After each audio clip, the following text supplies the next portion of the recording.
Vamos a la palabra del Señor, al libro de Eclesiastés capítulo 2. Eclesiastés capítulo 2.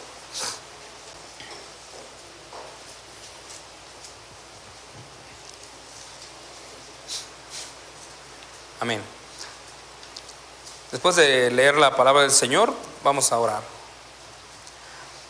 Dije yo en mi corazón: ven ahora, te probaré con alegría y gozarás de bienes.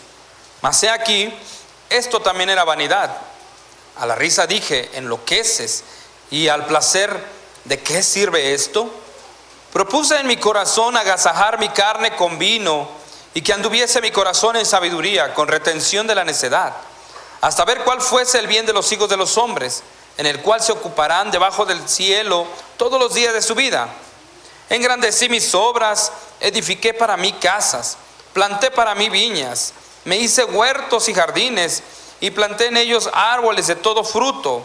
Me hice estanques de aguas para regar de ellos el bosque donde crecían los árboles. Compré siervos y siervas, y tuve siervos nacidos en casa. También tuve posesión grande de vacas y de ovejas, más que todos los que fueron antes de mí en Jerusalén. Me amontoné también plata y oro y tesoros preciados de reyes y de provincias. Me hice de cantores y cantoras de los deleites de los hijos de los hombres y de toda clase de instrumentos de música. Y fui engrandecido y aumentado más que todos los que fueron antes de mí en Jerusalén. Además de esto, conservé conmigo mi sabiduría. No negué a mis ojos ninguna cosa que desearan, ni aparté mi corazón de placer alguno, porque mi corazón gozó de todo mi trabajo, y esta fue mi parte de toda mi faena. Miré yo luego todas las obras que había hecho mis manos, y el trabajo que tomé para hacerlas, y he aquí, todo era vanidad y aflicción de espíritu, y sin provecho debajo del sol. Después volví a mirar para ver la sabiduría y los desvaríos de la necedad, porque ¿qué podrá hacer el hombre que venga después del rey? Nada, sino lo que ya ha sido hecho. Y he visto que la sabiduría sobrepasa a la necedad, como la luz a las tinieblas. El sabio tiene sus ojos en su cabeza, mas el necio anda en tinieblas. Pero también entendí yo que un mismo suceso acontecerá al uno como al otro. Entonces dije yo en mi corazón: como sucederá al necio, me sucederá también a mí. ¿Para qué pues he trabajado hasta ahora por hacerme más sabio? Y dije en mi corazón que también esto era vanidad. Porque ni del sabio ni del necio habrá memoria para siempre. Pues en los días venideros ya todo será olvidado, y también morirá el sabio con el necio. Aborrecí por tanto la vida, porque la obra que se hace debajo del sol me era fastidiosa, por cuanto todo era vanidad y aflicción de espíritu. Asimismo aborrecí todo mi trabajo que había hecho debajo del sol, el cual tendré que dejar a otro que vendrá después de mí. Y quién sabe si será sabio o necio el que se enseñoreará de todo mi trabajo, en que yo me afane y en que ocupe debajo del sol mi sabiduría. Esto también es vanidad. Volvió por tanto a desesperanzarse mi corazón acerca de todo el trabajo en que me afané y en que había ocupado debajo del sol mi sabiduría. Que el hombre trabaje con sabiduría y con ciencia y con rectitud, y que haya de dar a su hacienda a hombre que nunca trabajó en ello. También esto es vanidad y mal grande. Porque ¿qué tiene el hombre de todo su trabajo y de la fatiga de su corazón con que se afana debajo del sol? Porque todos sus días no son sino dolores, y su trabajo molestias. Aun de noche su corazón no reposa. Esto también es vanidad. No hay cosa mejor para el hombre sino que coma y beba, y que su alma se alegre en su trabajo. También he visto que esto es de la mano de Dios. Porque ¿quién comerá y quién se cuidará mejor que yo? Porque al hombre que le agrada a Dios, Dios le da sabiduría, ciencia y gozo. Mas al pecador da el trabajo de recoger y amontonar para darlo al que agrada a Dios. También esto es vanidad y aflicción de espíritu. Oramos. Padre, esta ha sido la palabra que tú nos has dado en tu santa Biblia, Señor. y queremos meditar en ella y tomarla en consideración. Padre amado, concédenos en tu gracia y tu bondad poder comprenderla a la luz del Evangelio y comprenderla, Señor, a la luz de la eternidad. Esperamos en tu providencia, que tu Espíritu Santo pueda dirigirnos y entender lo que tú quieres hoy que podamos vivir para el futuro de nuestras vidas y de nuestras almas. Esperamos en ti, Señor. Pongo en tus manos, Señor, mi vida y aún, Señor, en mi condición de hombre, en mi condición de persona caída. Anhelo de ti que tu presencia pueda dirigir mis pasos, mi boca para bendecir a tu pueblo, Padre amado. Necesitamos de ti y de tu palabra a través de Cristo Jesús. Amén. Bien, hermanos, hace ya algunos años, tal vez algunos de ustedes pudo ver una película muy famosa, no sé, en los años 2000, no sé exactamente el año, pero esta película se llamaba En busca de la felicidad. Alguien de ustedes tal vez la vio. Y esta película hablaba de un hombre que estaba buscando un puesto en una de las empresas de ventas más importantes, en una de las ciudades más importantes del mundo, ¿no? Y este hombre siempre estaba pues tratando de llegar a ese puesto y no lo lograba. Y al final una de las frases que él dice: esta parte de mi vida se llama felicidad. Y eso era lo único que él buscaba, ¿no? Y para él eso era el sentido de su vida. Y muchas personas hoy en día estamos haciendo esto. ¿Estás buscando significado a la vida? Creo que el libro de Eclesiastés es eso, ¿no? Hacernos saber a los hombres, hacernos saber a la humanidad, hacernos saber a las personas que el significado de la vida no está basado en las cosas de este mundo. El significado de la vida llega a su fin cuando tenemos una perspectiva correcta de Dios y cuando tenemos una perspectiva correcta de lo eterno. El estilo del escritor, el estilo del predicador es en un sentido un poco pesimista o muy pesimista. La razón por la que hace ver todo esto desde esa perspectiva pesimista es para darnos a recordar, para reconocer tanto él mismo como para nosotros que no hay otra razón mejor para vivir sino estar enfocado en lo eterno. Acabamos de cantar un precioso himno, si recordamos, sé tú mi visión, porque viviendo en una ciudad como la Ciudad de México, viviendo con tantos problemas, con tantas aflicciones, salir, afligirse, tener tanto trabajo, tener tanto placer, porque si hay mucho placer, hemos estado viendo y salir por ahí en algunos lugares y hay mucho por el cual la gente puede divertirse, puede encontrar placer en su corazón. Pero también vemos por otro lado el trabajo, los logros y todo esto, y nos hemos dado cuenta que desde esa perspectiva va a pasar algo, va a suceder algo, y nosotros necesitamos tener una perspectiva correcta de Dios y de lo eterno para poder vivir en un mundo en donde estamos viviendo, que cada día más es más consumista. Y en eso vamos a meditar hoy, el significado de la vida.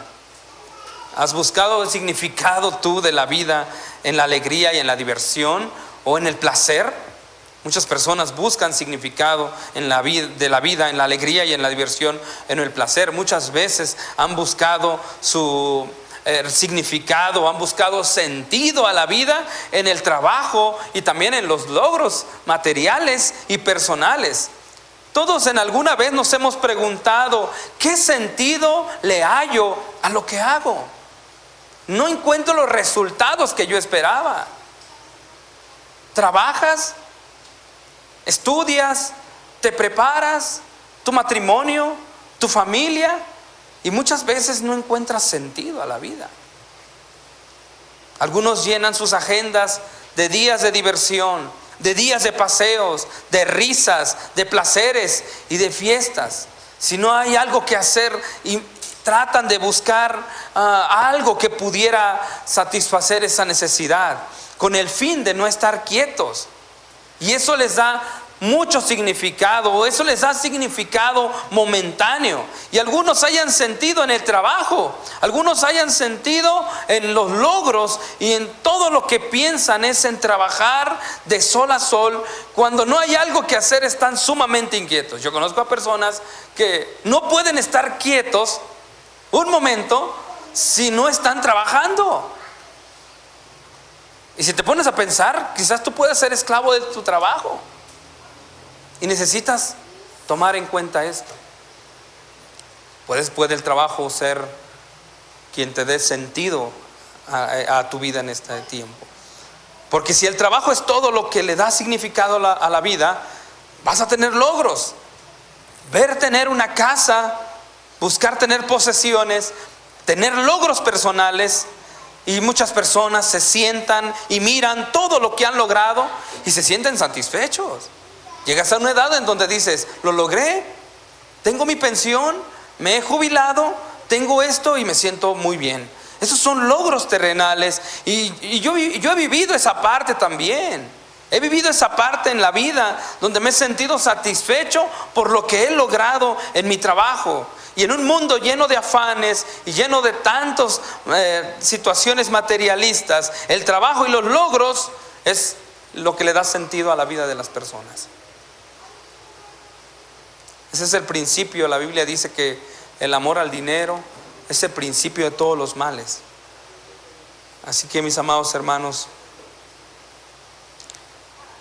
cuando llegas a los logros, cuando ya lo has logrado todo y cuando te has reído tanto y cuando has disfrutado tanto de esta vida, ¿después qué sigue? ¿Te has preguntado qué sigue después? Si tú buscabas casarte, ya te casaste. ¿Y después qué sigue? Si tú buscabas tener un auto último modelo, ya lo tienes. ¿Después qué sigue? Si tú tienes ese negocio, quizás no es el gran negocio que tienes, pero te da para vivir, te da para comer. Pero después qué sigue? Si tú has logrado esa carrera y esa posición en el negocio, en la empresa en donde tú estás, ¿qué sigue después? Y es aquí donde la palabra nos confronta con la realidad. En un tono pesimista, realmente podríamos decir, no tiene sentido la vida. ¿Te ha pasado? ¿Te ha pasado, hermano? ¿Has experimentado esto? ¿Lo has logrado? Pero después de tanto que luchaste por eso y llegaste a la cima y ahí no hay nada. En este mundo ahí no hay nada. ¿Por qué, hermano? Porque el hombre sin una perspectiva de lo eterno, porque el hombre sin Dios puede tener todo el placer que busque, puede tener toda la risa que busque, puede tener todo el trabajo que busque y puede lograr todo lo que él quisiese y toda la satisfacción que el trabajo le otorga. Pero algo va a pasar y de esto vamos a estar hablando. Tanto a sabios como a necios, algo va a pasar. Y sin Cristo, y sin una perspectiva de Dios, y sin una perspectiva de lo eterno, vamos a frustrarnos y vamos a hallar sin sabor en esta vida. El himno 317, día en día, lo cantamos al inicio. Yo vengo de una perspectiva bautista, en una denominación bautista. Y este canto al principio dice de otra manera, dice, oh Señor, yo encuentro cada día esta vida sin sabor. Imagínense, lo dice de otra manera, el himno lo dice como de otra manera más suave y más tranquila. Día en día Cristo está conmigo, me acompaña en medio de dolor. Pero creo que los hermanos bautistas sí dijeron, vamos a ponerle así porque a veces la vida es sin sabor. Y yo veía esto y decía, sí es cierto. Aún como cristianos hemos experimentado el sinsabor de la vida. Usted me puede decir que sí, y posiblemente vamos a encontrar muchas razones. En un sentido pesimista podemos caer en esa perspectiva y sin un sentido del eterno podríamos no encontrar respuestas a nuestras preguntas y somos nada. Entonces, ¿qué tenemos? Vale la pena preguntarnos cómo debemos vivir la vida debajo del sol mientras esperamos al Señor. ¿Cómo debemos vivir la vida debajo del sol. ¿Cómo podemos encontrar la felicidad de la manera más correcta? En primer lugar, hermanos, el pasaje nos da luz acerca de que no enfoquemos nuestras vidas en el placer y en la risa. Y esto es una exhortación para ustedes jóvenes. Me he reído tanto en estos días que a veces me duelen las mejillas, hermanos, pero me he reído tanto. Y la verdad, el pasaje dice, el versículo 2, dije yo en mi corazón, ven ahora te probaré con alegría y gozarás de bienes más. He aquí, esto también era vanidad. Dos cosas tenía que considerar, pero la primera es eso. Y dice el versículo 2, a la risa dije, enloqueces. Y al placer dice, ¿de qué sirve esto? Dice el pasaje que Salomón había probado el significado de la vida en la alegría y en los bienes en el versículo 1. Pero él probó la teoría en la cual muchas personas viven hoy día, que encuentran significado en la vida cuando hay más placer y hay más variedad en el placer y en la risa. La risa la puedes encontrar en las pláticas, en las charlas con los amigos. La risa la puedes encontrar en el entretenimiento, en las películas, en las telenovelas o en las cosas que hay en este mundo. La risa la puedes encontrar en los videojuegos, en lo que tú quieras encontrar la risa. Hay un sinfín de variedad en lo que tú puedas tú reír. Y sobre todo eso produce emociones. Somos personas que tienen emociones. Y la verdad que es muy bonito ver a los hermanos sonriendo como ahora los veo, como los saludo. Espero que no se me vayan a dormir porque sé que la hora es difícil. Sin embargo, es muy bueno sonreír, amados hermanos. Es muy bueno. Sin embargo, él dice, yo he probado todo esto y le he dicho a la risa, enloqueces. Habla de entretenimientos, habla de emociones. ¿De qué sirve esto? Le dice al placer. Y Salomón probó la vida no solamente con risa, sino la vida vivida por el placer y por las diversiones, como hoy las celebridades modernas, ¿no? Posiblemente Salomón pasó celebrando, posiblemente habla de fiestas, de entretenimientos. Al final de todo, él juzgó que todo esto era una locura. No se cumplía nada, no tenía nada en el sentido. Y sí es cierto, cuando somos jóvenes reímos mucho. Cuando somos jóvenes disfrutamos el reír y el placer y el salir. Ya cuando tenemos una edad ya no queremos salir más que estar en casa, pues haciendo lo que nos corresponde hacer. Pero a los jóvenes les encanta salir, ¿sí o no, jóvenes? Les encanta disfrutar de la vida, les encanta el placer, hágalo. Y la Biblia habla de esto en Eclesiastés 11. Alégrate, joven, en tu juventud, y tome placer tu corazón, pero sabes que sobre todas estas cosas te juzgará el Señor. O sea, disfruta tu vida, joven. Si te vas a casar, conquista, ve y esfuérzate. Invítale un elote a la hermana, haz lo que tengas que hacer, pero disfruta la vida. Perdón, hermano, no tenía que haber metido esto en este punto como me explicaron, pero es cierto. Esa es parte de la vida del placer de los jóvenes. Lo hemos experimentado. Las emociones están a flor de piel con este tipo de experiencias. Disfruten la vida, amados hermanos jóvenes.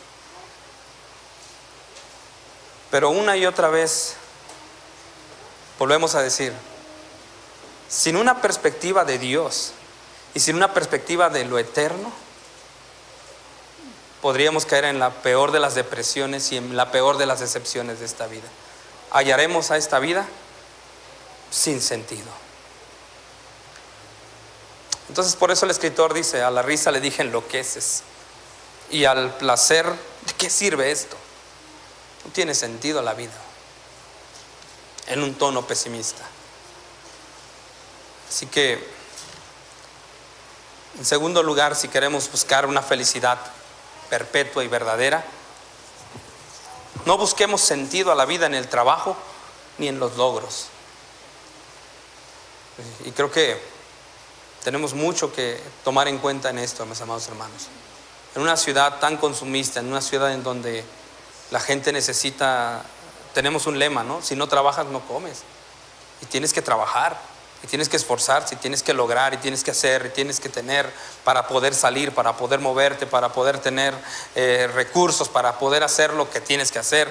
Tienes tu casa y tienes lo que necesitas y buscas y te esfuerzas. Tienes tu auto para que circule por lo menos toda la semana y puedas tener lo necesario para poder tener para tu casa y para tu familia.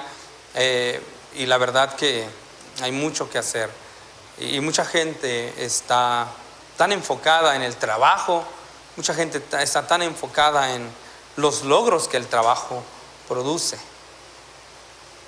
Entonces no enfoques tu vida en el trabajo y los logros, no busques sentido a la vida en el trabajo y en los logros. ¿Por qué, mi amado hermano? ¿Por qué? Porque el versículo 9 y 11 nos da la respuesta. Versículo 9 y 11 dice: y fui engrandecido y aumentado más que todos los que fueron antes de mí en Jerusalén. Además de esto, conservé conmigo la sabiduría. El escritor dice: traté de ser sabio por administrar lo que yo tenía. No fui un necio tratando de despilfarrar mi economía. No fui un necio tratando de hacer lo que yo quería con mi dinero. No, fui sabio. En todo esto no aparté mi corazón de la sabiduría, dice el escritor. Versículo 10: no negué a mis ojos ninguna cosa que deseara, ni aparté mi corazón de placer alguno. Lo que quise tuve, porque mi corazón gozó de todo mi trabajo, y esta fue mi parte de toda mi faena. Versículo 11 dice: miré yo luego todas las obras que habían hecho mis manos, y el trabajo que tomé para hacerlas, y he aquí todo era vanidad y aflicción de espíritu, sin provecho debajo del sol. Y luego va más allá. ¿Por qué es sin trabajo? ¿Por qué es sin provecho? ¿Por qué produce aflicción de espíritu? ¿Por qué, mis amados hermanos? Del versículo 12 al 17 dice: después volví yo a mirar para ver la sabiduría y los desvaríos y la necedad, porque ¿qué podrá hacer el hombre que venga después del rey? Nada, sino lo que ya ha sido hecho. Y aquí, y he visto que la sabiduría sobrepasa la necedad, como la luz a las tinieblas. El sabio tiene sus ojos en su cabeza, mas el necio anda en tinieblas. Pero también entendí yo que un mismo suceso acontecerá al uno como al otro. Entonces dije yo en mi corazón: como sucederá al necio, me sucederá también a mí. ¿Para qué pues he trabajado hasta ahora por hacerme más sabio? Y dije en mi corazón que también esto era vanidad, porque ni del sabio ni del necio habrá memoria para siempre, pues en los días venideros ya todo será olvidado, y también morirá el sabio como el necio. Aborrecí por tanto la vida, porque la obra que se hace debajo del sol me era fastidiosa, por cuanto todo es vanidad y aflicción de espíritu, dice el escritor. Porque dice: estoy analizando todo esto, he trabajado, he logrado lo que yo quise, pero una cosa me va... Y es más, lo he logrado con sabiduría. He tratado de administrar lo que yo tengo, lo he esforzado, y me he dado cuenta que hay necios que ni trabajan, ni se esfuerzan, despilfarran su dinero y hacen lo que quieran con sus vidas. Pero si hay algo en esta vida que nos va a pasar a él y a mí, es que vamos a morir. Y entonces me di cuenta y pensé: en balde he trabajado y me he esforzado y he tratado de vivir sabiamente, porque el necio igual va a ir al mismo lugar, va a morir. Porque la muerte, hermanos, hace igual al necio que al sabio. La muerte es segura y cruel para todos. Cuando llegamos a Jalpan, algunas personas se acercaban a nosotros y nos decían: ¿ustedes quieren orar por nuestros familiares que han estado enfermos? Y nos invitaban a orar por sus familiares que estaban enfermos. Y en una de esas ocasiones alguien nos comentó que alguna persona algún pastor por ahí que había pasado, que había dicho que el familiar enfermo de estas personas iba a sanar y que tenían que orar mucho. Y bueno, resultó que había muerto Después de todo, ellos terminaron afligidos, dolidos, lastimados. Y entonces nosotros le explicamos lo que significaba. Ser cristiano no significa que no nos va a tocar la muerte. O sea, tú vas a vivir tu vida como cristiano. Tú vive tu vida y esfuérzate y sé sabio en administrar tu vida, tu familia, tu trabajo, tus logros. Logra lo que tú puedas lograr. Pero si hay algo que lo que va a suceder es que pues vamos a morir, ¿no? Nos hace igual la muerte tanto a los sabios como a los necios. Cuanto sea lo que puedas o no lograr, qué tanto placer o no puedas tener, un mismo suceso, dice, nos acontecerá al uno como al otro. Todos mueren. Pues dada las circunstancias y la premisa del predicador, con ese tono pesimista de que la eternidad no importa, la única conclusión posible es: no tiene sentido la vida, vamos a morir. Y podrías concluir diciendo: entonces no tiene razón que yo sea sabio, no tiene razón que yo me esmere por ser un buen cristiano, no tiene razón que yo siendo necio, pero yo siendo sabio y el otro siendo necio, no va a la iglesia, no busca a Dios, nos pasará lo mismo. Pero no es así, hermanos. Cuando miramos a lo largo de toda la palabra del Señor, nos damos cuenta que la palabra del Señor tiene promesas gloriosas para aquel que obedece, para aquel que busca al Señor, para aquel que busca primero el reino de los cielos y su justicia, porque todo lo demás vendrá por añadidura. Cuando tú miras las promesas del Señor que te dice: vive de tal manera que honres a Cristo, agradece, sirve al Señor, te preguntas: ¿de verdad que sí tiene sentido la vida cuando vives en Cristo? Claro, por supuesto, hermanos, por supuesto, la vida tiene sentido. El fin más esperanzador para el cristiano es que realmente, si tiene una perspectiva correcta de la eternidad que Dios mismo le ofrece, realmente vivir es Cristo y morir es ganancia.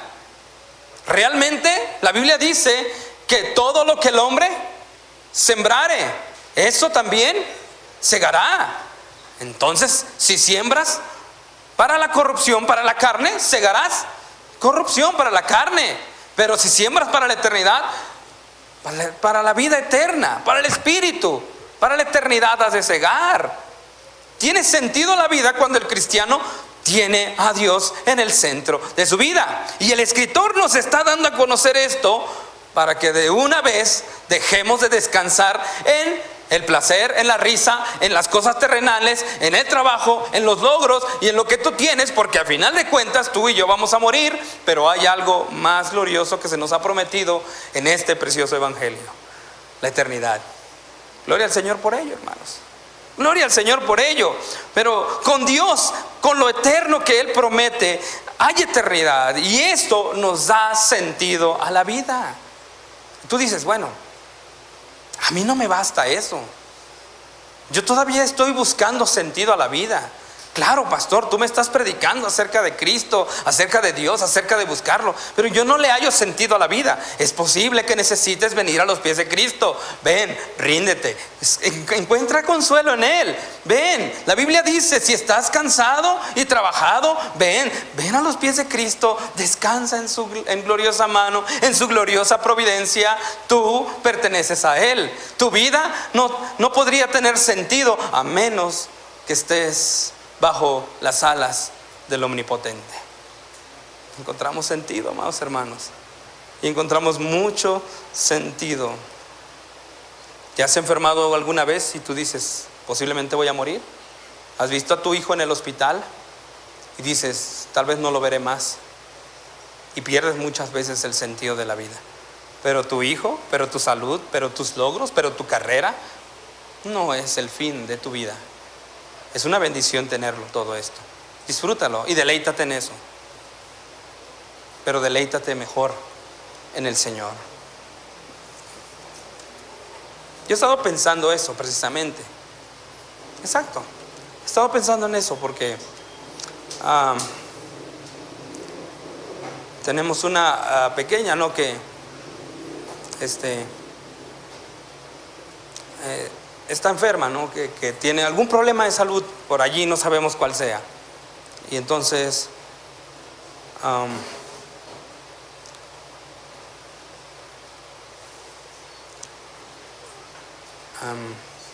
en mi corazón retumba la idea de, ¿por qué puede pasar, no? Si el Señor me quita a mi familia, si en un abrir y cerrar de ojos sucede algo. Todo lo que trabajé, todo lo que he hecho, mi trabajo como pastor en la iglesia, algún día el Señor me lo quitará. Así, las cosas pasan en un abrir y cerrar de ojos. El Señor puede quitar y puede mover y puede cambiar las cosas tan fácil. Entonces, mis amados hermanos, ¿por qué hemos de confiar en lo terrenal si no tiene sentido la vida? A menos que no confiemos en Cristo.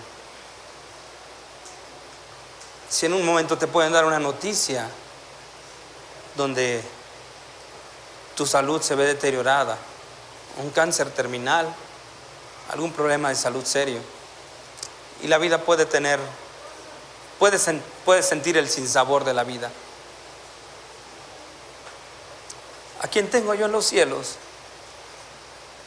¿A quién?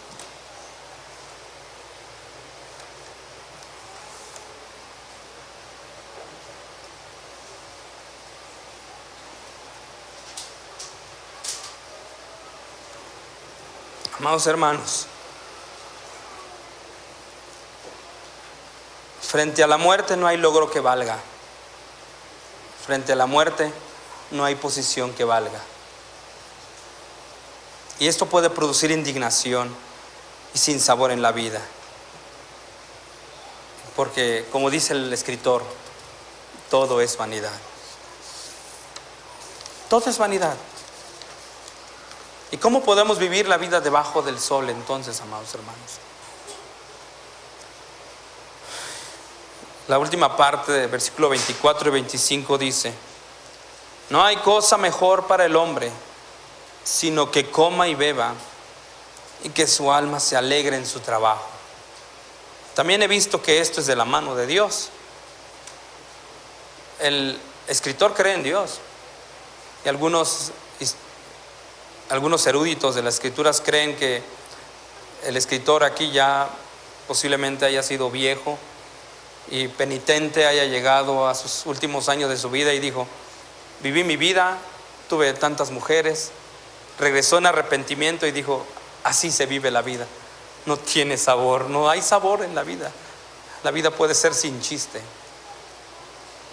Y al final dice: no hay cosa mejor para el hombre que coma y beba, y que su alma se alegre en su trabajo. También he visto que esto es de la mano de Dios. Versículo 25: porque ¿quién comerá y quién se cuidará mejor que yo? No hay cosa mejor, amados hermanos. Y esta es una frase que se repite algunas 5 veces en la palabra, ahí en este mismo pasaje. Al parecer el predicador nos aconseja que debemos tomar la mejor parte de las situaciones en las que estamos pasando en la vida. Es cierto, ¿no? Si tomas las circunstancias y vienes en el tráfico de la Ciudad de México y vienes enfadado, enojado y estás tocando el claxon, no estás tomando la mejor parte. Y yo entiendo a la gente de la ciudad, veníamos platicando con el hermano y yo veo que la mayoría de la gente se desespera por querer llegar. Hemos vivido el tráfico de la Ciudad de México. Después de todo, debemos aprender a llevarnos la mejor parte de una mala situación, porque todos pasamos malas situaciones, ¿no? Si la vida es en verdad tan desesperante y sin significado, como él lo ha mostrado, el escritor lo ha mostrado, entonces deberíamos pues tomar en cuenta esto y hallar simplemente contentamiento en placeres moderados y responsables. Deberíamos tener pues en cuenta esto. Debemos ser responsables, hallar placer en los momentos en donde hay placer, donde hay tranquilidad, donde hay gozo. Esta manera de pensar, hermanos, es muy común en nuestros días, hermanos. La manera de pensar de las cosas, de verlas, de hallar sentido en las cosas terrenales es muy común. porque muy pocas personas viven para un verdadero y eterno significado en sus vidas. Así que pues se tratan de esforzar en vivir pues lo más positivo posible, porque usted pudo haber dicho: el pastor me está invitando a que yo sea positivo cuando voy manejando, sea sonriente cuando me encuentre allá al vecino que me dice un montón de groserías. Y no estoy hablando de eso. Y cuando la Biblia dice pues ponle la mejilla, si tu vecino te tiró la basura, pues espera que te aviente otra bolsa de basura. No estoy pensando en esto, mis amados hermanos. Estoy diciendo que posiblemente muchas personas pueden pensar: bueno, parece que el pasaje del escritor, o el punto del escritor es: trata de vivir la vida y toma la mejor parte de la mala situación. Diviértete, disfruta la vida, hazte bueno, no te metas en problemas, intenta no hacer daño a nadie. Yo he conocido y conocemos a muchas personas que dicen: yo soy una buena persona, no voy a la iglesia, tampoco soy tan religioso, pero no le hago mal a nadie. Es muy común que muchas personas digan: no le hago mal a nadie.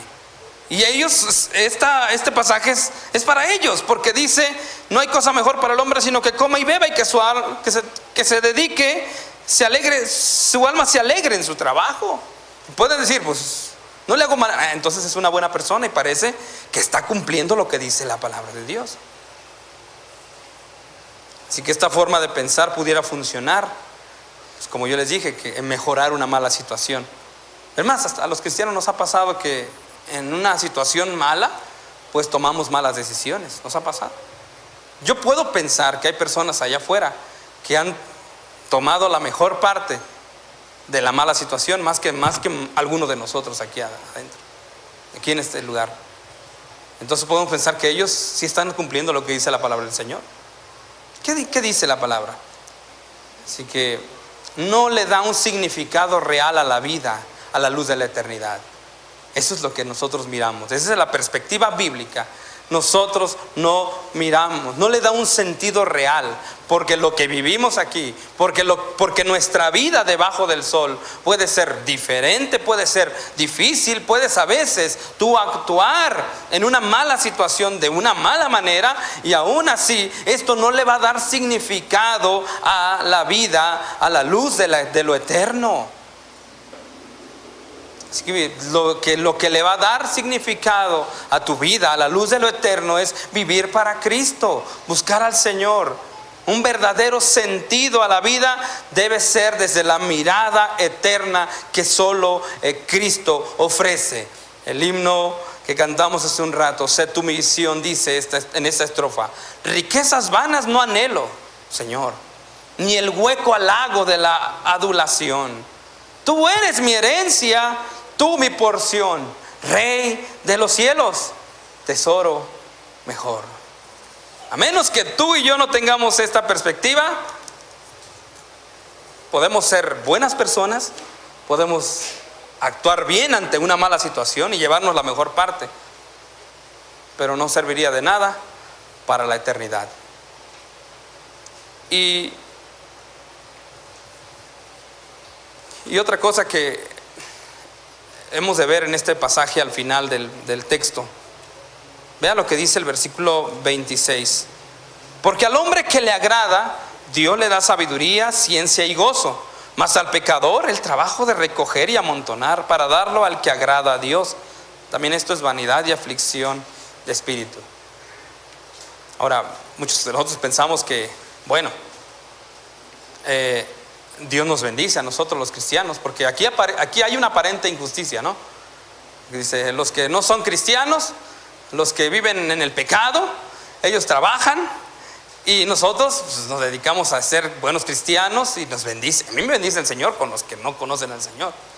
Un hermano me llegó y dice: aquellos que no son cristianos trabajan en cosas que para mí es muy difícil, y el Señor me bendice a mí, y yo trabajo menos y el Señor me bendice a mí. La verdad que en cierto sentido puede ser parte de la injusticia de esta vida, pero en cierto sentido, mis amados hermanos, Dios obra a favor de sus hijos. Y esta es la gran verdad. Dios obra a favor de sus hijos. Dios provee para sus hijos. Dios nos ama. Dios ama a sus hijos. Y la Biblia en infinidad de veces dice que nosotros valemos mucho más que las aves del cielo, que las flores del campo, y que Dios a sus hijos provee. Joven fui y he envejecido, dice el salmista, y no he visto a un justo desamparado. Dios provee esta bendición para sus hijos. Pero mis amados hermanos, esto que estamos hablando, de lo que estamos hablando, de esa providencia maravillosa de Dios para las cosas de esta tierra, no son el valor que le da a la vida del cristiano. Voy a decirlo de otra manera. Si tú y yo como cristianos hemos llegado a la iglesia y hemos dicho, wow, ahora que he sido cristiano, el Señor me ha dado sabiduría. Antes andaba en la calle despilfarrando mi dinero, haciendo lo que yo quería, y ahora el Señor me ha dado mi sabiduría para saber administrar mis recursos, y el Señor me provee y usa a quien sea para bendecirme, y el Señor me ha dado todo esto. La pregunta es, ¿crees que esto puede darte el sentido de la vida? No, porque el escritor dice, también esto es vanidad y aflicción de espíritu. Esto no es suficiente para dar un verdadero significado a la vida. Sin Dios que da una perspectiva de lo eterno, sin Dios que da una perspectiva real de lo que es la vida, ni siquiera la providencia de Dios o la provisión de Dios, su cuidado en esta vida puede tener sentido, sobre todo porque nosotros dependeríamos totalmente de ello. Y cuando el Señor me quita esto, ¿qué? Ahí es cuando nosotros decimos, entonces aquí el Señor no me ama, entonces yo soy pecador, porque ahora el Señor me ha quitado mis recursos y me ha pasado esto y aquello y aquello. Entonces no podemos depender de esa aparente prosperidad que ahora tenemos los cristianos para decir, esto le da sentido. Oh, ahora soy un buen cristiano porque, hermano, a mí el Señor me ha bendecido grandemente. No, te imaginas cuando yo vivía en el mundo, no, hermano, ¿cómo no me hubieras visto? Andaba despilfarrando y era un don nadie. Sí, pudiste pasar eso, y ahora puedes tener toda la provisión de Dios para tu vida, quizás en gran manera o quizás modestamente puedes estar viviendo, pero una y otra vez podemos decir, esto es vanidad y aflicción de espíritu, porque eso no le puede dar sentido a tu vida. El sentido de tu vida es lo que dice Mateo 6:33, mas buscad primeramente el reino de Dios y su justicia, y todo lo demás será añadido. Así que, ¿en dónde estás buscando tú la felicidad? ¿En la alegría, en el placer, en la vida, en los logros? Yo creo que el pasaje que mejor confirma que la vida del cristiano tiene un sentido es el de Mateo 6:33. Aquel que busca el reino de Dios y su justicia, todo lo demás es añadido. Mientras está puesta su mirada en las cosas de arriba, donde está Dios, donde está Cristo sentado. ¿Qué hacemos, amados hermanos? ¿Seguiremos buscando prosperidad, bendiciones? En cierto sentido hemos sido bendecidos, en cierto sentido tenemos logros, hemos logrado lo que hemos logrado. Pero a la fecha, mis amados hermanos, ni los logros, ni el trabajo, ni el placer, ni siquiera la aparente bendición terrenal que tenemos ahora puede darle sentido a nuestra vida, a menos que Cristo sea el todo para nosotros. ¿Qué hacemos, amados hermanos? ¿Qué puedes hacer tú? Señor, ayúdame.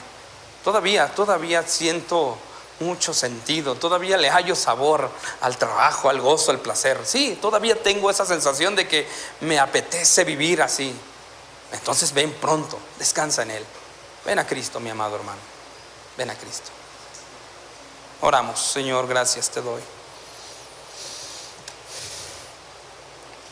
porque una y otra vez en nuestros corazones viene la preciosa y gloriosa idea y verdad fundamental para nuestras almas, que sin Cristo no estaríamos nada plenos.